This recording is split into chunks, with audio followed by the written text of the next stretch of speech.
So, this whole drama has had me thinking about this one thing. Should friends ever rent a house together? And before you start dragging me, before the powers that be start dragging me in the comment section, again, no. I am not talking about anybody specifically. I am talking genuinely, just a thought I have been chewing on lately. Because if you ask me today, honestly, my answer will be, it depends. I don't think every friend is supposed to become your roommate. And here's the thing I've realized about life. Friendship and compatibility are not the same thing. They are just not. You can love somebody with the whole of your heart.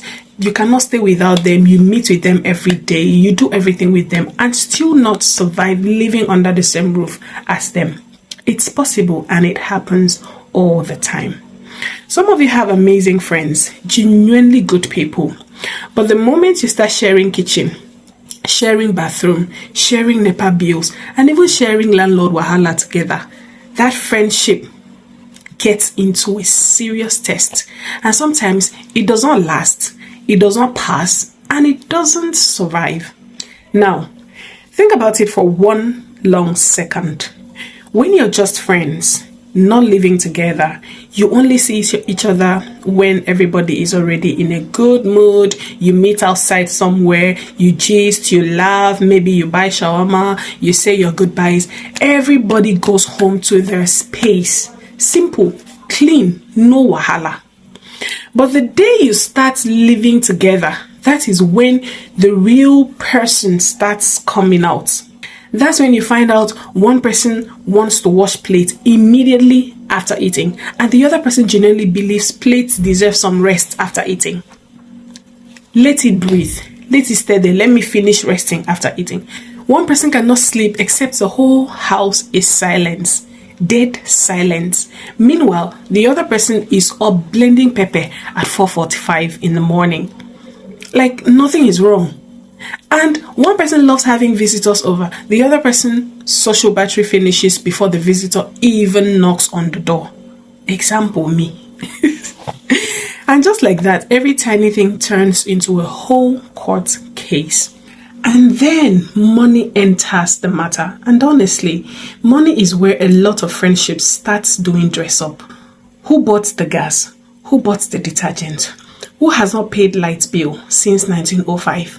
Who has been using my tissue? Who finished my Milo without saying anything? Who has been pressing the AC since morning like their own neighbor?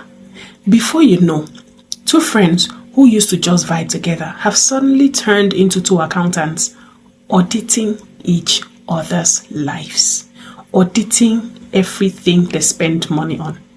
That's exactly why I keep saying friendship is different from compatibility. There are friends I can travel with, no wahala at all. But live with them? No. There are friends I can gist with for 6 straight hours, even a whole day. I will not even have enough time and will enjoy every minute of the gist. But put us in one room for 3 days. One of us will need deliverance by day 2. And that's okay, honestly. It doesn't mean either person is a bad person. It just means your lifestyle doesn't match. And that's all it is. Now, I get why people still try it. A lot of the time we force ourselves into these living conditions because we're trying to save money, and that makes complete sense. Life is expensive, especially in this economy. Rent is outrageously expensive. Everything is expensive right now. Nobody is judging the logic of trying to save money. But here's the real question. If living together ends up destroying a friendship you spent years building, was the money really worth it? Because I'd rather have a friend who lives 10 streets away that I can still call and laugh with than an ex-friend who used to sleep in my room or who used to sleep in the room next to me. It doesn't make sense. So, before you think about renting a house with anybody, friend, sister or not, sit down and ask yourself some honest questions. Can both of you settle disagreements without shouting the roof down?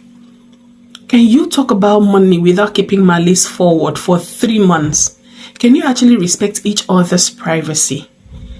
By privacy, I mean personal life choices. And can you communicate when somebody is bothering you instead of just bottling it up until you explode one day? Because at the end of the day, house is not the problem. It's never the problem. It's the people inside of it. So, would I rent a house with a friend? Maybe, but if I did, it would not be because we're friends. It would be because we are compatible. And trust me, there's a big difference between these two. And I keep saying it. Now, let me turn this one back to you. Would you ever rent a house with your best friend? Or have you ever rented a house with your best friend before, or any other person?